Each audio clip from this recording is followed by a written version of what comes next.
Good afternoon. I'd like to call this meeting to order. It is a special meeting for the New Ulm Planning Commission, New Ulm, Minnesota. It's Thursday, December 3rd, 2015, 4:30 p.m.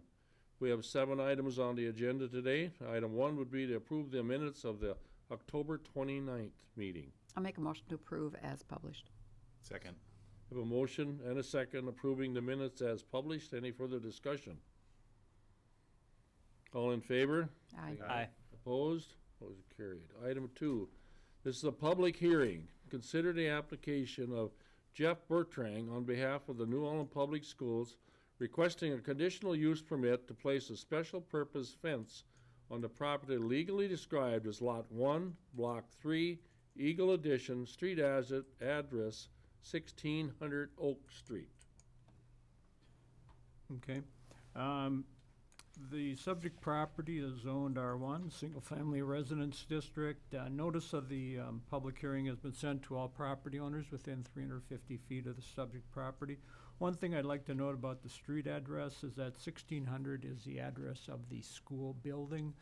The tennis courts themselves would have an odd numbered address. Background information, the property is generally located south of Oak Street and west of North Highland Avenue. The applicant is constructing a new high school campus in the Eagle Addition. The subject property will be the location of 8 tennis courts. This facility will be surrounded by a fence. The proposed fence height is 10 feet.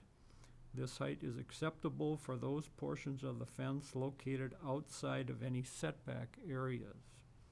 A small portion of the north and west side of the fence would be located in the front yard setback area of Oak Street. This setback area is 30 feet in depth. The city's fence regulations are found in section 9.14, subdivision 6 of the city code.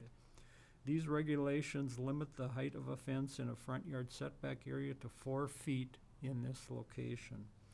The fence regulations allow special purpose fences and fences taller than the height limits established by the city code with a conditional use permit. The maximum height of a fence in the R1 zone is 6 feet in a side or rear yard setback area. That's more just for informational purposes. The city has approved previous requests to exceed the fence height limit. Most of these requests have been in industrial zoning districts. The fence height surrounding the tennis courts at the current high school is approximately 16 feet. So those fences, or that facility is located on East South Street. The proposed fence will be chain link with an attached windscreen during the play seasons. The windscreen would be a green or black mesh. In order to recommend approval, the commission will need to determine that the request complies with the conditions required for the granting of a conditional use permit. Those conditions are as follows. A, that the conditional use will not substantially diminish or impair property values within the immediate vicinity. B, that the conditional use will not, under the circumstances of the particular case, be detrimental to the health, safety, morals, and welfare of the persons residing in and working in the area. C, that the establishment of the conditional use will not impede the normal and orderly development of surrounding property for uses predominant in the area. D, that adequate utilities, access road, drainage, and sanitary facilities have been planned and will be provided. E, that adequate measures have been taken to provide parking and loading space and that storage and accessory structures necessary to serve the proposed use are built. F, that adequate measures are taken to protect against odor, noise, and site pollution. And G, that the ecology of the area is maintained by protection against water, air, and general erosion. I would like to defer talking about the attachments that are in the agenda packet until the end of the staff report, and then we can kind of go through those very quickly. Recommendation, the staff would recommend approval of the request with a condition that the applicant pay the cost to record the permit with Brown County and the fence be installed as shown on the attached documents. Staff would make this recommendation for the following reasons. The request complies with the conditions required for the granting of a conditional use permit. The 30-foot front yard setback standard is used to provide an adequate front yard area for a residential dwelling unit. There are no dwelling units planned for this immediate area.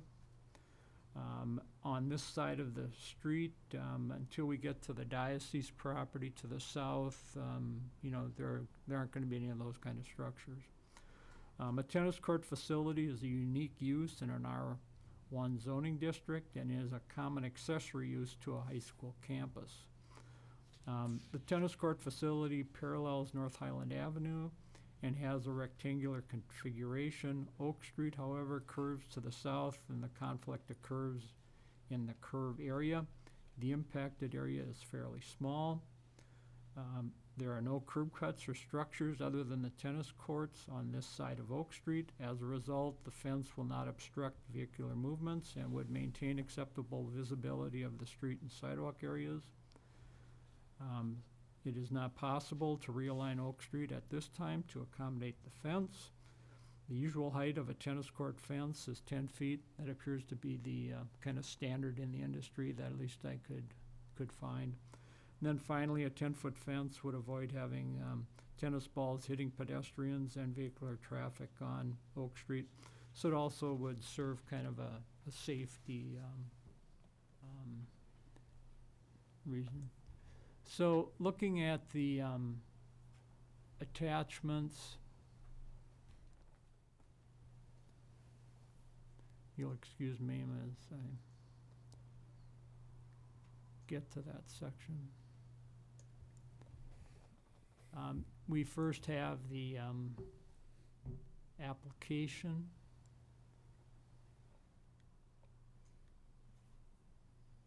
Then we have, the application is 2 pages. Then we have a drawing of the tennis court facility, and note the location of North Highland Avenue and Oak Street. So we've got 3 courts and we've got 5 courts.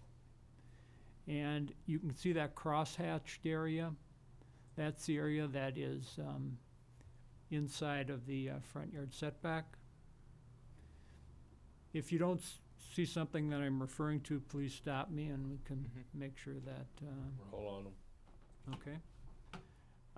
The next page is a zoning map of the city showing the location of the property and the surrounding zoning classifications.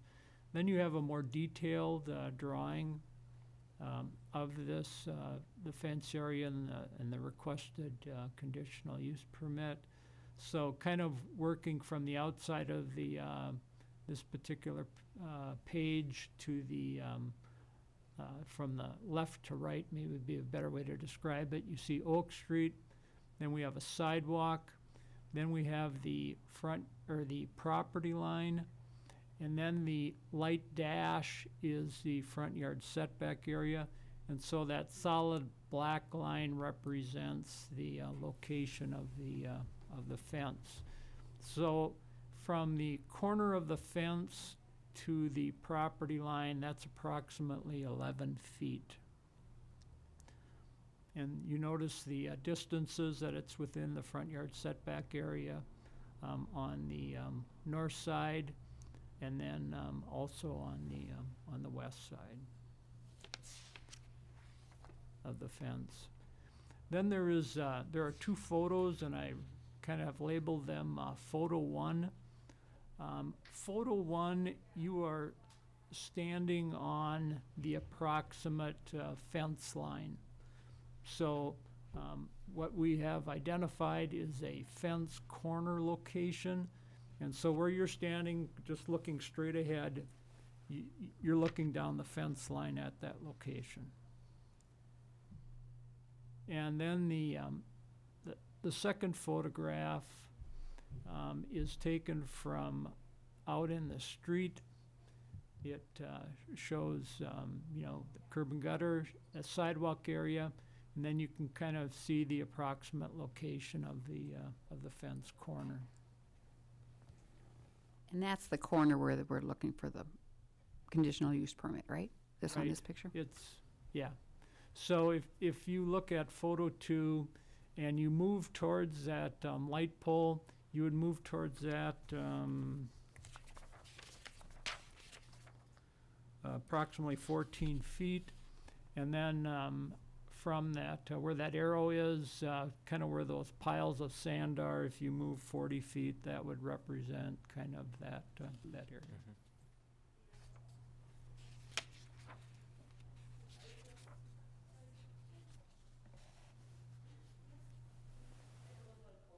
So where it Okay. says sidewalk, is that the width of the sidewalk? So there is some space. I mean, there's definitely room and green grass, I would imagine, between the sidewalk and that fence corner. 6-foot sidewalk? It'll in all it'll be likelihood. more, 5 or 6 foot Yeah. width So there's sidewalk. grass in between there. Yeah. And there would be a boulevard, yeah, grass boulevard in between. Well, the corner of that fence will still be several feet from the edge of the Mhm. sidewalk. Mhm. Very definitely, Yeah. So it's not gonna be protruding into it. no. So you've got 11 feet to the property line, and then according to that drawing, it looks like, there's, boy, there could be 11, 12 feet there too, so that, there's some distance there. One question, the tennis court fencing around, down on Garden and Eighth, I believe the fence, at least on Eighth, is 16 feet high, and there's still balls that get across over to the neighbors. Is there any concern about only being 10 feet here? I know that 10 feet is, it's not pointing, the play is not going towards the street, it's along the street, so. I can't say that there won't ever be an errant ball going. Oh, across. Kids pop it up instead of play. But 10 feet's the norm for a tennis court. Okay. I would say that if we saw an issue with it, we'd come back later, say, we wanna discuss it. Extension. Along the street side or something like Per that, se, that's. because you don't wanna have balls hitting the island where people drive. That was my original concern, that it wasn't gonna be high enough, but the play area is parallel to the street, so they're not hitting towards the street anyway, so. I'm not opposed to this, but just the question, why didn't they just curve the fence to be within the, You have the tennis courts, the specs for the size of the courts, the play area. okay, that's why, all the same that's what I spec. thought, okay. I was guessing that, thank you.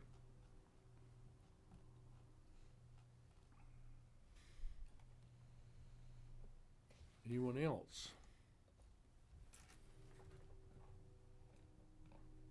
Comments, questions?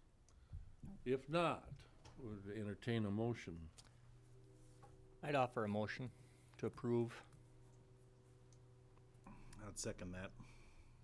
Okay, we have a motion and a second approving the request for conditional use permit as presented. Any additions? Mr. Chair, just to clarify, that's with the conditions that were. With the conditions stated. Thank you. Okay, any further discussion? Hearing none, all in favor? Aye. Aye. Opposed? Motion carried. This will now go to the city council on December 15th, 5 o'clock. Thank you. Okay? Thank you. Good luck with the school. Okay, I'll one see more. if I can get myself back to the agenda here. Okay. Item 3, consider the petition of Bradley Retzloff on behalf of the Bradley M. Retzloff Revocable Trust and Jody Retzloff on behalf of the Jody L. Retzloff Revocable Trust to zone the property legally described as part of Lot A of the northwest quarter of Section 4, Township 109 North, Range 30 West to R1 Single Family Residence District as part of its annexation into the city of New Ulm. Okay. The applicants for this request, the correct description is it's Bradley M. Retzloff as trustee of the Bradley M. Retzloff Revocable Trust, and the same designation would apply to Jody Retzloff. The current legal description of the property I provided for the agenda purposes, kind of an abbreviated description. If you look at the attached survey drawing, a more detailed legal description is provided on that document. The street address is 1328 Settler Trail. That assumes an extension of Settler Trail, in that particular direction at some point in time in the future. The property is generally located west of Settler Trail and Cottonwood Street and southwest of Dakota Drive. The subject property is situated in Cottonwood Township and has been petitioned for annexation. The property totals 1.06 acres and is undeveloped. Brown County has zoned the property as A1, which is an agriculture category. Adjoining city property to the south and west is zoned RA, which is an agricultural residence district, and to the north is zoned R2, single and two-family residence district, and R1. Adjoining county property is zoned A-1. Adjoining land uses are as follows. To the west is Flanders State Park. To the south is a former residential property that is now undeveloped. And then beyond that is farmland. To the east is undeveloped property. And then there's some farmland, and then there are some rural residential dwellings. And to the north is a single-family residential area. The zoning of a property being annexed into the city is designated by the city code as RA. It's the Agricultural Residence District. The RA zoning classification in the annexation resolution can be modified by the city council following the receipt of a recommendation from the Planning Commission. Annexation of the property will be considered by the city council at its December 15th, 2015 meeting. The owner has requested zoning of the property to R1 to allow the property to be purchased for the construction of a single-family dwelling unit. The comprehensive plan designates the property for low-density residential land uses. Utilities to serve this property are located in Settler Trail. The staff would recommend approval of the rezoning for the following reasons.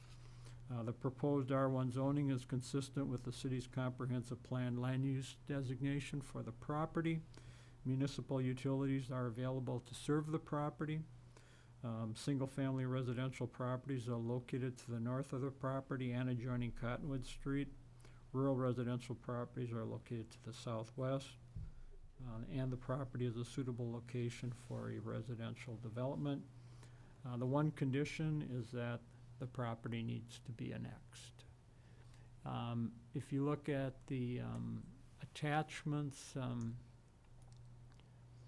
in the agenda packet, you will note a copy of the petition for annexation. If you look at item 7, that's where the request is contained, listing the desire for R1 zoning. The next attachment is a copy of the survey drawing. So that's where the legal description is located. The acreage that is being annexed is that 1.06 acres. It's a rectangular shaped parcel of property. Then there's a aerial photo. The annexed property is located in blue. The red is the existing city limits. The blue line is over some of the red lines, so you don't see the full existing city limits there. This particular parcel of property is actually bounded on two sides by property that's inside the city of New Ulm already. You can see the location of the Dakota West subdivision then to the north. And then the final attachment is a photograph of the property. And that lath that is shown on the picture, that is the northeast, no, it'd be the southeast corner of the property. And as you look to the west, you know, that's the approximate property line. And if you see that tree line on the left-hand side of the photograph, that's kind of where the be the west property line of this parcel would be located. It's about 100 feet wide. So just for my benefit, we're dealing with this and it's not annexed yet. So we're reviewing this to make a recommendation to the council. And so, Whatever we do is only approved per annexation approval. right. Okay. So they've requested that the property be zoned R1 when it's annexed into the city rather than RA. And so that's, city council can do that, but they need to receive a recommendation from From the us. planning commission. Questions? I'll make a motion to approve. Okay. Have a motion, Second. a motion and a second to approve with the exceptions pointed out. Any further discussion? I have one question on access to this property. That street that isn't that a private, by the picture, that aerial picture? There's a residence that's on the bluff. Is that a private road or is that a street? Okay, there are So two, access to this property is what I'm looking access to this property could take place in one of two ways. There is a alley that currently exists behind those lots that are located in Dakota West Edition. And that alleyway extends into the parcel of property that's where the Retzloffs live, if you're familiar with the area. So that's one means of access to this particular parcel. The other is from Settler Trail itself. You can access the property through that particular street as well in the future. So there's actually two ways of getting there. So there's no downside to this thing. No, And basically, the Retzloffs are just doing this probably to get the property sold, yes. so someone can develop it. Yeah. So, Any other discussion? So is this, If not, all in favor, say aye. Aye. Yes. Opposed? Motion carried. And let me go to item 4. Consider for approval the request of Brad and Jody Retzloff to use a non-platted legal description to facilitate the sale of property legally described as Lot 2, Block 1, Golden's Cottonwood Edition, part of Lot 1, Block 1, Junkhan's First Edition in the city of New Ulm, and part of Lot A in the northwest quarter of the northwest quarter of Section 4, Township 109 North, Range 30 West. Okay, so previously, Read that. we were talking about a parcel of property that was being annexed, and that totaled 1.06 acres, and it was of a rectangular shape. So the Retzloffs are proposing to sell that property and some additional property that surrounds that piece. And so we'll take a look at that when we get to the attachments. Again, the street address is 1328 Settler Trail. Zoning is R1, and that designation is pending. Background, the property is located west of Settler Trail and Cottonwood Street and southwest of Dakota Drive. The property's in Cottonwood Township, has been petitioned for annexation. This particular request will apply to a parcel of property that totals 1.25 acres. So we are adding, 19/100 of an acre to this area, to the lot area. The applicant proposes to sell this property for development as a single-family dwelling. Requests authorization to sell the property prior to platting using a meets and bounds legal description.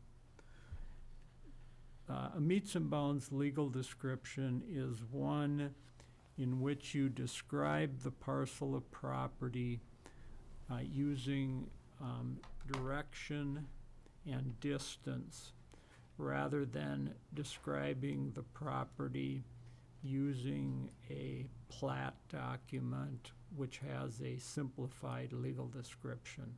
A plat document will typically have a legal description of Lot 1, Block 1, Smith Edition. That describes the property, and the document that you look at gives a physical depiction of what that parcel looks like and the distances and the bearings. With a meets and bounds description, it's all written. That's your legal description. So a lot of times that'll be accompanied by a survey drawing, and that's what's happening in this particular case. But normally meets and bounds is a longer description, whereas a platted description is normally pretty concise. And that's why everybody prefers a platted description if they have that option. The city code allows the city council to waive the platting requirement, provided compliance with the foregoing restriction would create an unnecessary hardship and failure to comply does not interfere with the purpose of the subdivision regulations. The city's comprehensive plan designates this area for low-density residential housing. The city has approved similar requests in the past. Attached is a letter from the applicant explaining their request, the proposed legal description, and a survey drawing, as well as an aerial photograph of the property.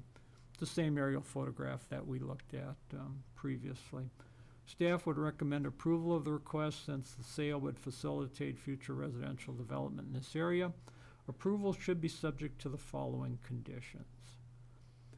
Number one, that the subject property will be included in any future platting involving the extension of Settler Trail or the subdivision of property in the area currently platted as Lot A in the northwest quarter of Section 4, Township 110 North, Range 30 West. So that means that when you look at the aerial photo, if either Settler Trail is platted across this parcel, or the area that sits to the south or to the right as you look at the aerial photo, if that area is platted, then we want them to also plat this area. And then secondly, the applicant will record the resolution with the Brown County Recorder's Office and pay the appropriate recording fee. If you look at the survey drawing,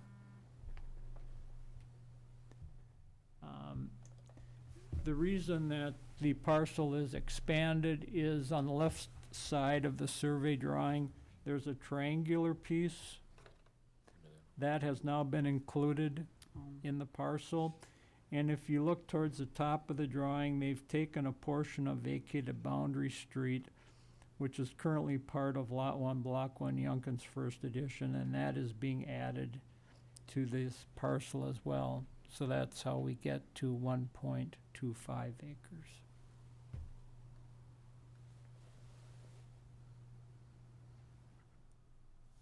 So if this is approved, is this an attachment that goes along with the sale of the property, so the buyer of the property is well aware? Oh, yeah. The sale of the property will use this legal description. Okay. And a requirement for the plotting? And that will, yeah, and that's why we've got that stipulation that the resolution approving this has to be recorded. Okay. So that way, then any future owner knows that if this property gets platted, our property gets included in that plat. Okay. And I spoke to the, this morning spoke to the gentleman that will be purchasing the property, and he had no objections to the request. Dave, not necessarily directed to this, but the property to the right of what we're talking about, wouldn't it be appropriate at that time, this time, to incorporate that, annex that property also, to make it a nice, simple process and design, rather than have this little chunk of land that's not annexed? That's really a decision of the property owner as to what they want to have petitioned. So the petition that was submitted to the city was only for this particular Is piece that of the property. same property owners? Yeah. Okay.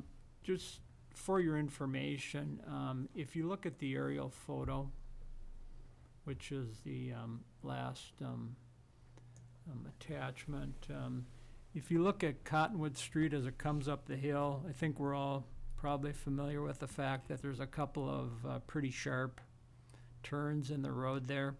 And it's the city's intent that as this area develops, that Cottonwood Street would, as it comes up the hill, would continue more in a straight direction and gradually veer over to the existing township road, which means then that we end up with some extra property in that area. And so we got this Retzloff parcel, and we've got portions of the Golden property, and you know, that's all gonna have to be laid out in kind of a coordinated fashion. And so I think that's maybe one reason why they kind of stopped where they're at the Okay, present time understand. until, you know, the area can get looked at in its entirety. I'd make a motion with the city recommendations. I'll second that. Okay, we have a motion and a second approving the request per staff's recommendation and conditions. Any further discussion? Hearing none, all in favor? Aye. Aye. Opposed? Motion carried. Next item would be status revisions on the zoning and subdivision regulations. Had an opportunity to meet with the New Ulm Turnverein Board a couple weeks ago and talked about their particular block of property and, you know, how we are looking at handling that from a zoning standpoint, that the block would basically have its own, you know, zoning classification and what potential land uses would be appropriate for it. And they wanted to have an opportunity to look at that, and they would get back to me with their thoughts on that matter. Also have been working on, you know, other parts of the ordinance, you know, that I previously have talked about. Again, once we have something to present, we'll hold a meeting. I'm hopeful that now I'll be able to devote more time to this, given we're through the holidays or the Thanksgiving holidays, and you know, getting the Planning Commission agenda ready. So. Okay. Item 6, receive report on the city council decisions concerning the planning commission matters over in November. Okay, at the November 3rd meeting, the city council approved on a 5-0 vote the petition of Phil Rondeau to modify the comprehensive plan to allow high-density residential land uses in place of public, semi-public land uses at 15 North State Street. That's the former middle school property. And he made that request on behalf of Centrasota Real Estate Services, doing business as the State Street Apartments. And then the council also approved the rezoning of the property from R2 to R3. The Reinvest in New Ulm is the new name for the local option sales tax project. It has been their recommendation to the city council, and that recommendation was accepted to hold the election on this request in 2016, so that would be next November. In order to be able to do so, they need to identify projects. And so they've established a timeline to do so. The first major date, or the next major date coming up is January 26th, when letters of intent for projects are to be submitted. Letters of intent are to address fairly a limited number of items. I think there's a total of 6, and it's basically more general information about the proposed project. They've established then March 28th as a deadline for more detailed information on the project request. After that, this committee will review those requests and then make recommendations to the city council. And hopefully that will allow sufficient time then to put together the necessary information for the election, which would follow then in November. Also, the council at that meeting approved some modifications to the development agreement for the apartment project at 103 to 123 South Minnesota Street. That's the one that's proposed by Minnesota Strassi. Jim Kretsch is the individual that is involved with Minnesota Strassi. And hopefully the modifications will allow him to secure his financing for the project. At the November 5th meeting, November 17th meeting, council unanimously approved an ordinance designating the Armory as a Heritage Preservation Landmark. They also conducted the first reading on the rezoning of the middle school. At the December 1st meeting, the first reading of the ordinance on the middle school was held at the December 1st meeting, not at the November 17th. That's it. Okay. Anything to add for the Heritage Preservation Commission? We were approached by Heart of New Ulm for bike racks down in the historical district, and they were looking for a color choice on that, and they granted them to be all red to go along with the Heart of New Ulm. That was our only item on the agenda. Okay. Anything else? Will we have another meeting this month? So far, I do So far, not no. have any agenda items. Okay. So, unless I receive some, we won't meet until. What we did is we I know, put the I know November, it's- December to here, and I assume if something came up, we Yeah. could have a Yep. special meeting.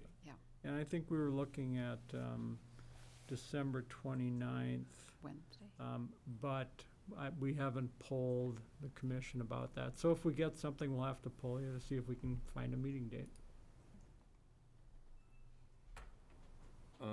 For myself, the rest of the commission, I'll let you know that I'll not be here January and February, and Mr. Mack will take over running the meeting. Still be available on email and whatever, so be up to date on some of it, so. If there's nothing else, no further business, meeting adjourned.